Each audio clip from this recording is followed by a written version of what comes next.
Maomao did not intend to bother remembering a name that would soon change. She looked at the girl, but when she saw the child flinch, she relented.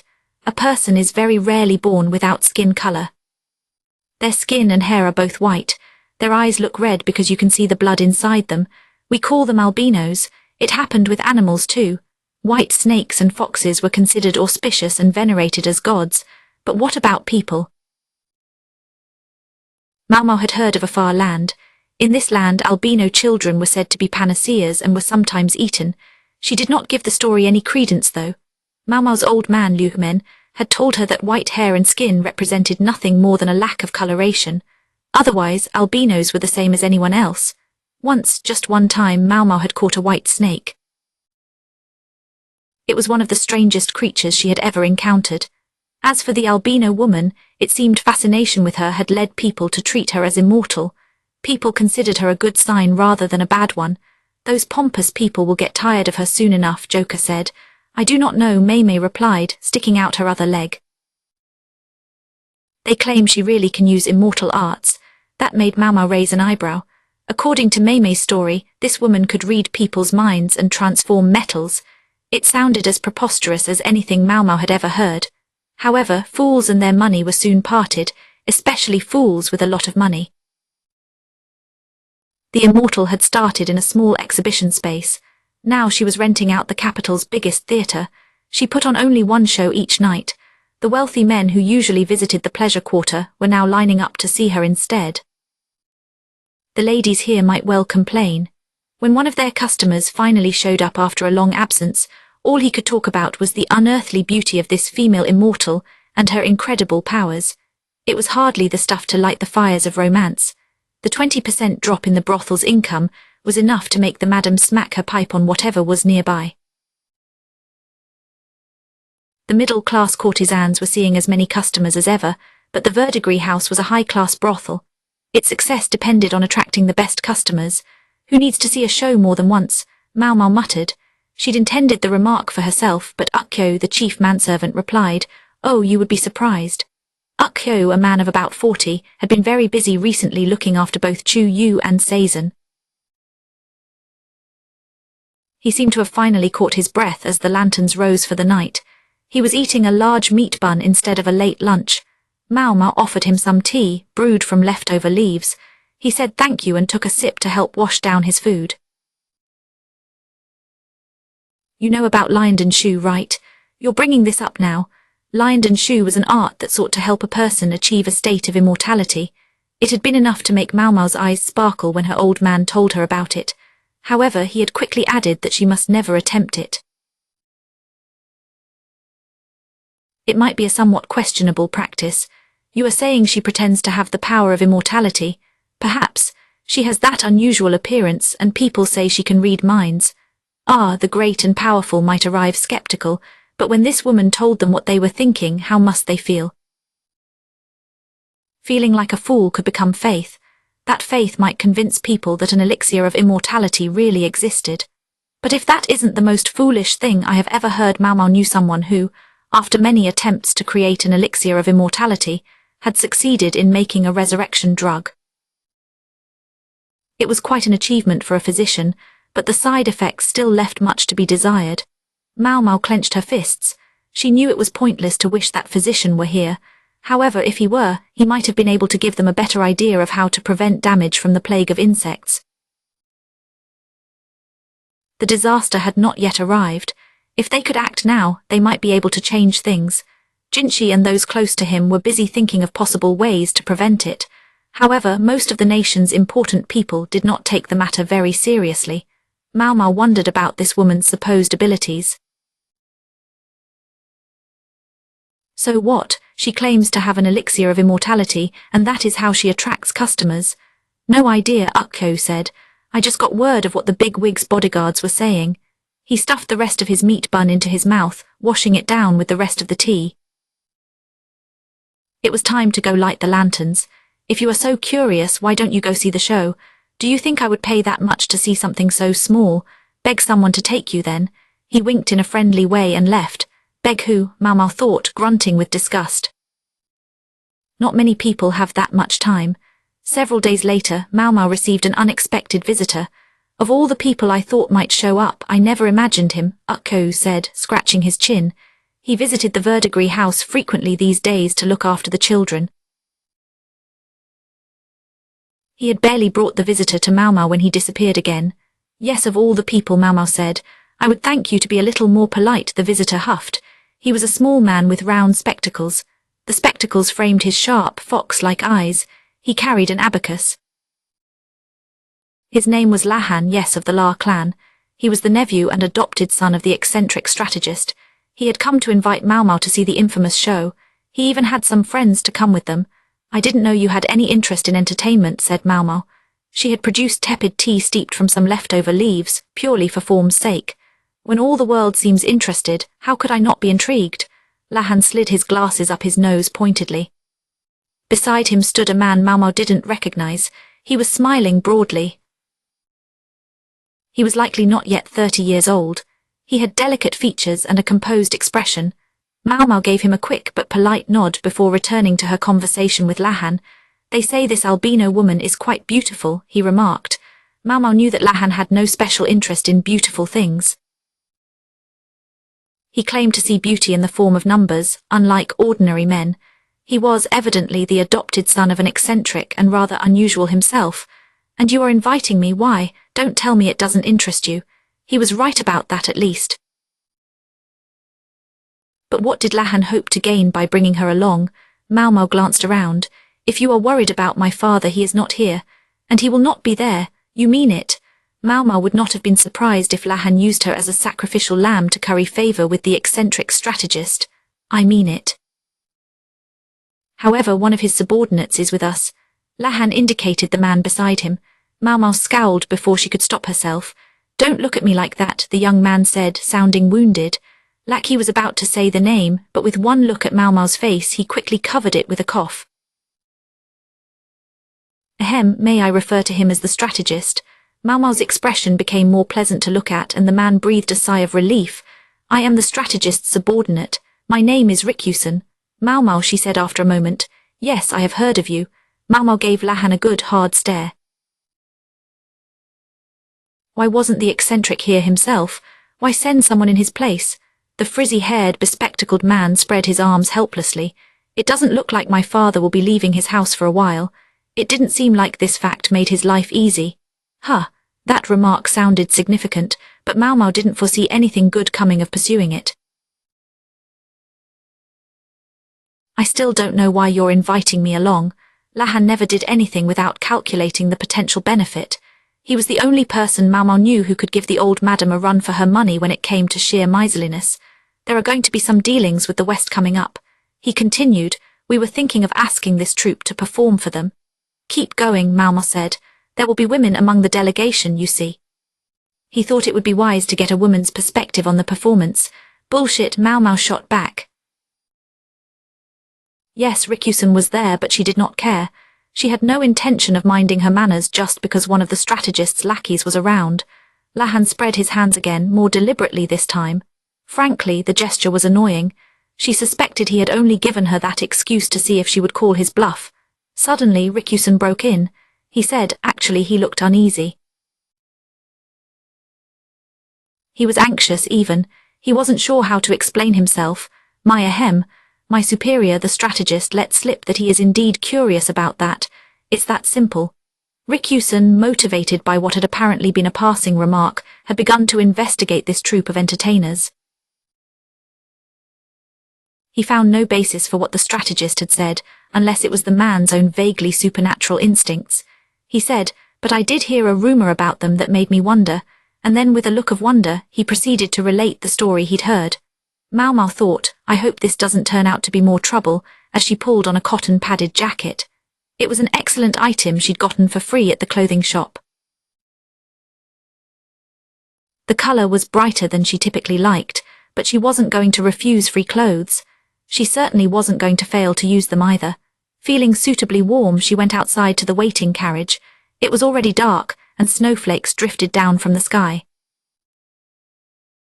She had instructed Ukyo to give Chuyu dinner. If she had told the child where she was going, he would have only demanded to come with her. Shall we be off? Rikyusen asked, politely opening the door of the carriage for her as if she were a princess. Lahan was already seated inside. He was wearing a different pair of spectacles than usual, perhaps his idea of dressing up.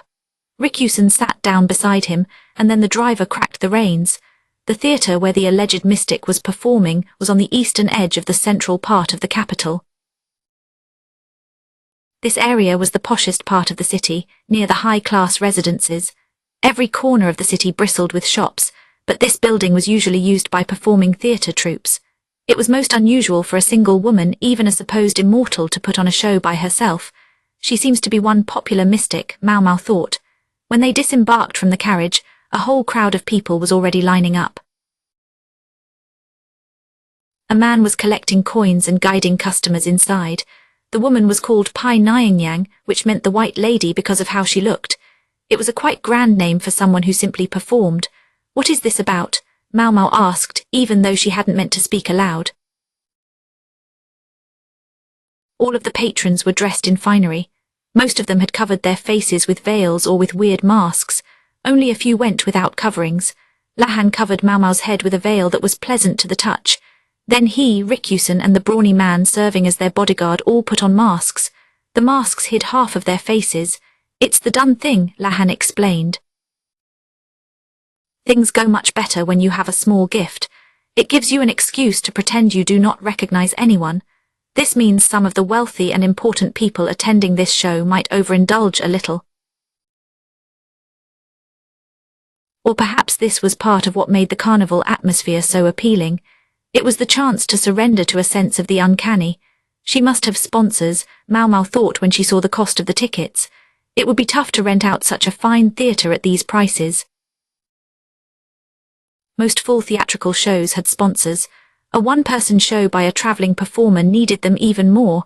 Maomao hardly noticed anything related to economics that Lahan didn't. She saw him glancing around, as if an abacus was working in his head.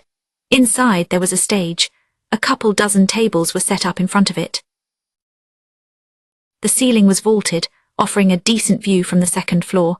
The space could probably hold 100 or more spectators. There were larger buildings at the rear of the palace that accommodated more people, but this one was designed to ensure everyone had a view of the stage. The pillars and rafters were carved with delicate and lovely patterns as a sign of respect for the audience. A huge lantern hung from the ceiling, bathing the space in a murky glow. Maomao and the others were seated on the left side, 2 rows from the stage. The tables seated 4 people, meaning that with their bodyguard they had the perfect number. The best seats right in front were taken by a large man and the young woman with him. The center section is always the most popular. "It makes the price very high," Lahan said, sounding annoyed. Their seats were not inexpensive either. "It must have been irritating for such a careful spender. I think we could have sat a little farther back," Rikyusen said. It is true that the best seats showed something about the power and wealth of those who occupied them. It was clear that the man in the front and center spot had plenty of money, if nothing else. Maomao seemed to recall a merchant who had been living large in the pleasure quarter recently. He was not too dissimilar to the man before them. Almost as soon as they sat down, smiling waitresses brought them drinks. Baked cakes were also provided as a snack. Maomao observed that it was an unusual combination. She gave the drink an experimental sniff. "It's alcohol, are you not going to drink?" Lahan asked. In fact, Maomao liked alcohol, but she wanted to have a clear head when she saw this white lady. "Later," she said, "or would you prefer I check it for poison?" "Don't bother." Lahan likewise set his drink on the table. He wasn't much better at holding his liquor than the eccentric strategist was. Rikyusen, taking his cue from Lahan, showed no sign of touching his refreshments. "You don't want to drink?" Maomao asked him. It wouldn't do for me to be the only one who ended up less than sober. And of course the bodyguard wouldn't imbibe, although his mouth, not hidden by his mask, revealed his disappointment at that fact. A quick glance around suggested the alcohol was quite tasty. Judging by the number of people taking bites of the snack cakes, the two went well together. Maomao thought Rikyusen did not have to be quite so considerate, but she directed her attention to the stage. A white mist drifted through the dim room. At the sound of a gong, the main act appeared on the stage like a beam of light. Her skin was white, Her clothes were white. Her white hair was not tied up but cascaded down her back. Against this field of white, her red lips and eyes stood out starkly. As the sound of the gong echoed around the room, the white lady moved to the center of the stage. A beautiful desk waited for her there. She stood in front of the desk, then picked up a piece of paper lying on it. She showed the paper to the audience. It contained a diagram showing the stage and the desk itself. A man dressed in white came onto the stage. His hair was black, but otherwise his appearance was much like the lady's. He was obviously her assistant. He took the diagram from her and stuck it to a wall on stage. Then he turned toward it and tossed something at it. It was some sort of throwing weapon. The long, thin object pierced the paper and stuck firmly in place. The wall had obviously been prepared ahead of time to make it easy to stick the knife in. Now there was a hole in the paper. It was precisely in the location of the second row on the left. "Who may we ask is sitting in this seat?" the assistant inquired. "That's us, isn't it?" Lahan asked Maomao. "Yes, sir, it would seem so," she replied. "What should we do about it?" "I'm afraid I don't know, sir." Lahan had scant interest in the subject. Rikusen hardly seemed like the type to clown around on stage. Their guard was there to guard them, of course. Lahan said, "How about you go up?" He pointed at Maomao.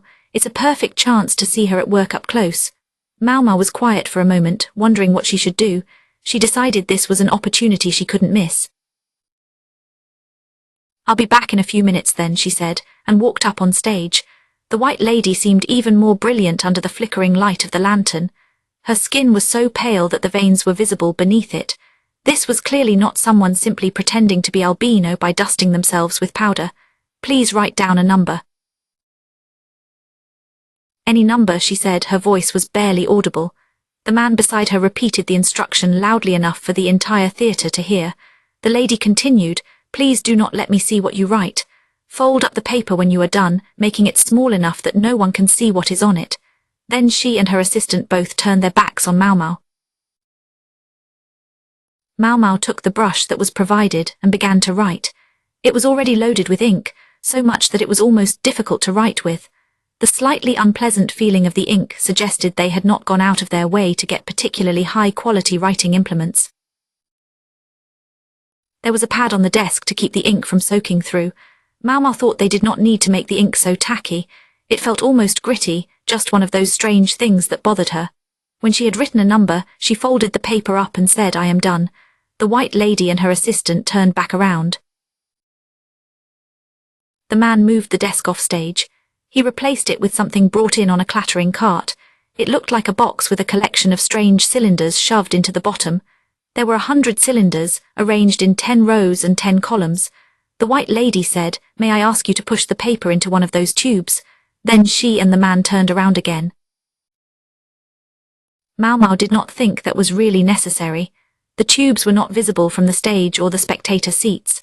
Nonetheless, she balled the paper up even smaller and pressed it into one of the tubes. The paper was soft, but the pipe was narrow. She had to work a bit to get it in. She managed it with a good shove, though she did not envy the person who had to pull it out again. When she was done, she placed a thin veil over the box to hide the tubes. Then the lady's assistant took the box and moved it to another desk in a corner of the stage. The veil was thin and light, and it billowed as he moved forward. He announced that it was ready. Immediately a thunderous clang echoed from the gong. The sound caught Maomao by surprise. She was glad she was wearing a veil, so no one could see her eyes widen. The white lady smiled and held out her hand. Maomao understood the signal and offered her hand. She felt pale, chilly fingers grasp her wrist. This time bells jingled. The white lady stared intently at Maomao. Maomao thought the lady must have poor eyesight. She noticed that the lady's eyes occasionally flitted in different directions. Her eyes had no pigment as well. Life must be tough for her. As Maomao was getting lost in thought, the white lady said, "The number you wrote is 7. Maomao jumped. "That's correct." The red lips twisted into a leer. When Maomao met those crimson eyes, they made her think of the white snake she had caught once long ago. It also had red eyes and white skin. When she tried to roast it, her old man became angry with her. He said it was a messenger of the gods and she could not eat it. Maomao knew it was not a divine messenger. It was an animal that happened to have white skin for completely ordinary reasons. However, her father could sometimes be like that, bringing up illogical arguments at the most unexpected times, to her frustration. Just as Maomao felt she might be swallowed up by those large, round eyes, the gong sounded once more. Perhaps it was the fog in the room that made her feel so warm and made her head hurt. She felt a flash of irritation at the sensation of a fly buzzing around her ears, but then the white lady spoke again. The third row from the top, second from the left. Maomao paused. Well, the assistant removed the veil to reveal to the audience what was in the box. He took the tube 3 rows down from the top and 2 from the left and drove a thin stick through it. Pop. The paper Maomao had shoved into it came flying out.